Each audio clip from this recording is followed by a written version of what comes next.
You know what? We're gonna get right into it because you know what time it is. Wow. Take one. You know I'm always gonna do this, right? Y'all know. Y'all love the clap. I love the clapboard. Like I said, it always gives me that feeling of old school silver screen. Like when that clapboard, pow, it hits and they go and action, whether it's a fight scene, whether you're delivering a great performance with your acting, it's on. But anyway, like I said, we're gonna get right into it. So one of my pet peeves in the industry, self tapes. I have a disdain for self tapes. I know we live in a generation, I know we live in an era of self taping, but I hate self tapes. And people say, why do you hate self tapes? Self tapes is good. It's easier to get to the casting directors. You can do your takes. That's like, you don't understand. I come from a generation where you had to work hard, right? You had to get your headshots together, like they're all over your living room floor. We had the manila envelopes. We had Sharpies. We going to Samuel French to get the casting directing books. And like, we put in work. We were in it for the dream. We were going at it hardcore. And we actually had to go into a room and we had to audition. And people sometimes they just don't understand, like, well, what is the problem? Like, you guys, that was just way too much work when you could just do it on your phone. And I'm like, that is the problem. Everything on your phone is not always good.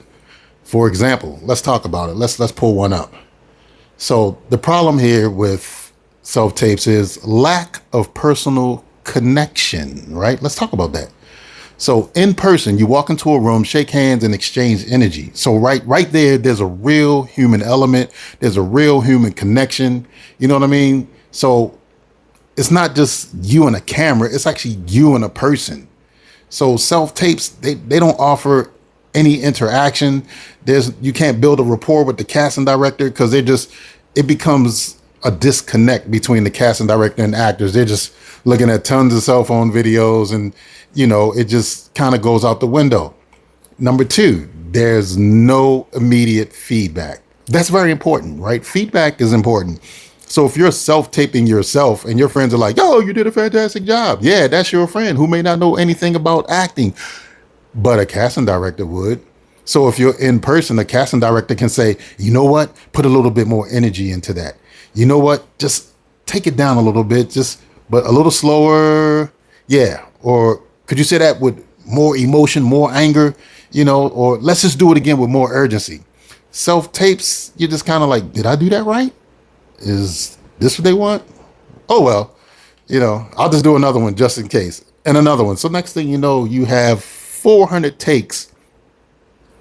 And then you decide which one is the best one that you send it to the casting director. And this is why we have a lot of movies that I feel nowadays are just not good movies. They aren't good. Like, it could be a great story. It could be a great script. It could be great scenes. But you kind of check out of the movie because you don't really feel it with the actors because they came off of self-tapes. You know what I'm saying? And you might find some good ones in there who did some self-tapes. You may find, a needle in the haystack. But man, auditioning in front of a casting director, there's nothing like it. Next, you want to talk about, like, there's a very uneven playing field, right? So actors, right? They got cameras and backdrops and lighting and editing skills to stand out. You know what I mean? And not because of just better actors, but in a raw performance, a person can shine more on tape. Where when I'm looking at somebody standing against a blank wall, I'm not really getting anything.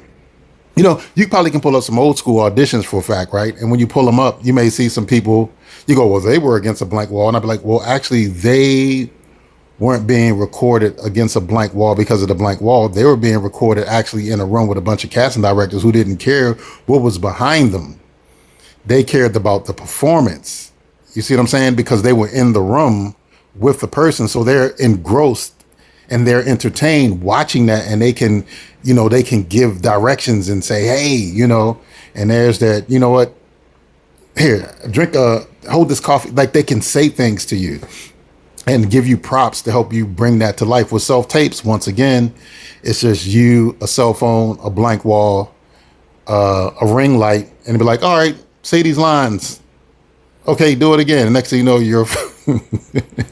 next thing you know, your phone's out of storage because you ran out of room on your phone trying to do all these self tapes. So I just find like self tapes can be self destructive towards your career.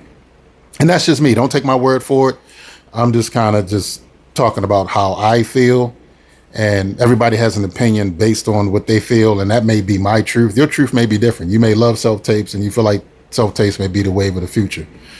But the problem with self tapes is they can limit your growth, right? Again, because you don't get direction from industry professionals during the audition process. In person, auditions can often become mini acting lessons. Directors can show you exactly what to adjust, exactly what they need, exactly what they want, exactly how and a lot of directors or casting directors, they'll actually help you out to give you the part when you're in person. And I'm telling you, there's nothing like driving through LA, fighting traffic, pulling up, going through you're digging all through your change box and you're trying to find change to throw into the meter, hoping that there's free parking there. You know what I mean? You got your headshots ready and then you're running in, you got your wardrobe on, trying to get as close to the character without looking like somebody who just came out of a Comic-Con. You know what I'm saying? So you're not going in there with a costume on. And you go in there and you're practicing your lines and you know you got it and everything's highlighted and you're just ready to go. You know what I'm saying? So there is an excitement that comes to like in-person casting compared to self-tapes. So think about that. Think about like, I know we live in the world of self-tapes, but at the end of the day, wouldn't you rather be in a room with casting directors or the director so you can feel the energy and you can connect with them, on a different level where it's like, wow, maybe my audition wasn't as good as I thought, but the director likes you. He thinks you're just an overall cool person. Well, he can't get that, from a phone audition. They don't know if you're cool or not. It's like when people send texts, right? You send a text and the person may be happy when they sent the text, but you don't know how to read the text. So the text may come off like, why they respond like that? You know what I mean? You take it personal, like they said something foul to you and they're trying to explain to you, no, that's not what I meant. I was happy for you. That's what I'm saying. And again, it's a disconnect. There's no way to really get the full message from the character, honestly, in self tapes. And that's just my perspective on it. And again, everybody may have a different perspective on self tapes. Everybody may have a different perspectives on audition, but I want to tell you just from experience, there is nothing, and I mean nothing, like being in your living room and having all these manila envelopes on the floor and you got your casting director books and magazines and the Backstage West, because the Backstage West actually used to be a magazine. You could go to 7-Eleven, get the Backstage West, open it up in the middle, open it up towards the back, and has all the independent school films and Hollywood films that are being made. And you pay your little bit of $1.79, whatever it was back then, and you run home and you're filling out, all right, I'm sending this to this address and I'm sending this 8x10 to that address.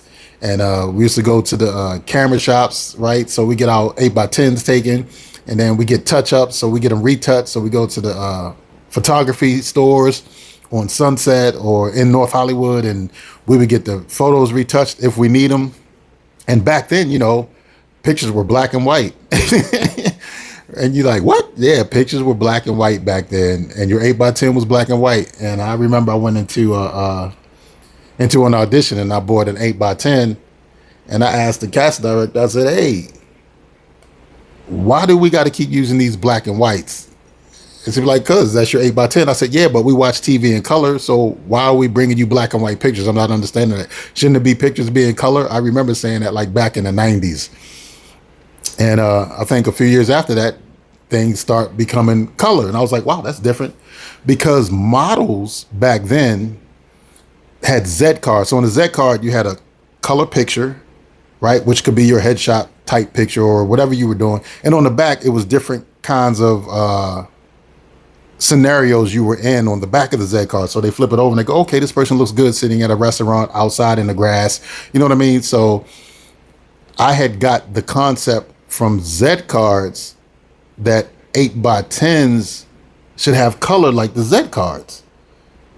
You know, because I couldn't fully fathom. I didn't really understand the industry back then, why they were black and whites. To this day, I still don't know. Maybe I need to Google it, but I still don't know why. But it was still the thrill of just having all these black and white pictures on the floor and you just marking everything off and sealing it in the envelopes. And then, you know, you would have stacks in your hand and, you know, you would see actors with just stacks and stacks of manila envelopes running to the mailbox and to the post office and sending them all off. And they're like, yo, who you sending your stuff to? And, yo, I know this casting director and such and such. Man, it was a great time. And I think we've lost that connection. Like I said, technology is great. Don't get me wrong. I'm not knocking technology. Everybody, you know, they had their computers. We didn't have cell phone computers like we have now. And it was just a great thing to be personable. And it was a more personable world, even among actors. So when you walked into an audition, you got to see everybody like, hey, Mark, Tony, Sharon, Karen, what's up? Like everybody know everybody. Like, who you here for? I'm great. Audition for this commercial over here. Yeah, and we auditioning for this new movie for such and such. Like, it was just, you know, such great verbal activity. And I just think self-tapes and cell phones actually have killed that dynamic. But yeah, that's just my take on it. Guys, feel free to like leave a comment on, or just try to connect. You know what I mean? When you leave comments on my page, connect.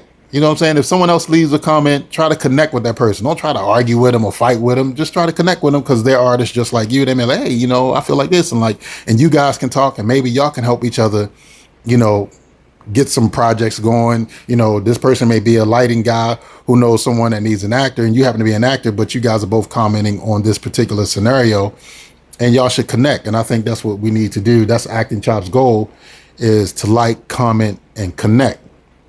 So I don't need to tell you to like and subscribe, because if you subscribe, you like it. And if you like it, you'll subscribe. That's just what it is. But that's what I'm here for. That's what Acting Chops Network is here for. We're here to connect people and kind of enlighten them on various things in the industry, and allow other industry insiders to come on and express their opinions. And pretty soon we'll have some guests on here who will tell you their story and how their life, you know, struggling in Hollywood, or how good it was, or just the way it is for them now, you know, being a working actor. And they all can come on and they can express and share their stories with you guys. So don't forget, check us out. We're on Instagram at Acting Chops. That's just a tongue twister, right? Check us out on Instagram at Acting Chops Podcast. That's so funny. And we're also on YouTube, so you can find us there at the Acting. I am cracking myself up at the Acting Chops Network on YouTube, so you can find us there too.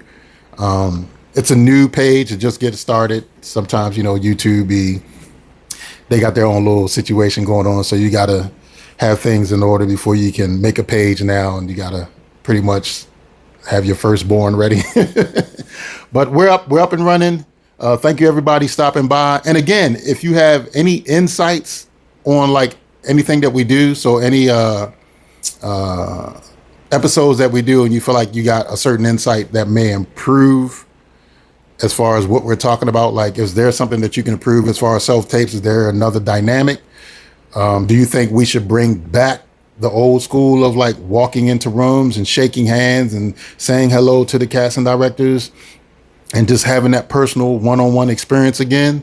Or do you like the idea of self-tapes? You know, I personally just think self-tapes was the death of auditioning and the personable experience that we once had. So anyway, guys, thank you for joining me. Hey, don't forget, get your butt out here, man. Get a clapper. This is very important. This is needed. I think every actor, every person in the industry should have a clapper. You know, I think we should have, like, you know, when you win an award, you got the gold clapper. I love the clapboard. As y'all know, I'm a fanatic. I needed just one big clapboard on the back of my wall. But I really enjoyed this time with you guys. Feel free to reach out. You can DM me as well. So if you have any questions or you want to come on to the show, feel free to send me DMs. Don't be afraid to ask me questions. And if I'm not here, my co-host Tiffany Tony will be here. You can talk to her on the Acting Chops page. Remember, the podcast, on the DMs on Instagram, send the messages, and either you'll hear back from me or you'll hear back from her, and you'll get some great insight. Because I've been in the industry a long time. Like I said, I started in 1994. So that's a long time to be in the business, and I've seen a lot of things, and I experienced a lot of things. So a lot of scenarios I may talk to you about have come from personal experience and maybe my truth, my opinion, and it may not be yours because we all got different journeys. But anyway, thank you for joining me on the Acting Chops Network podcast. See you on the next episode. Peace.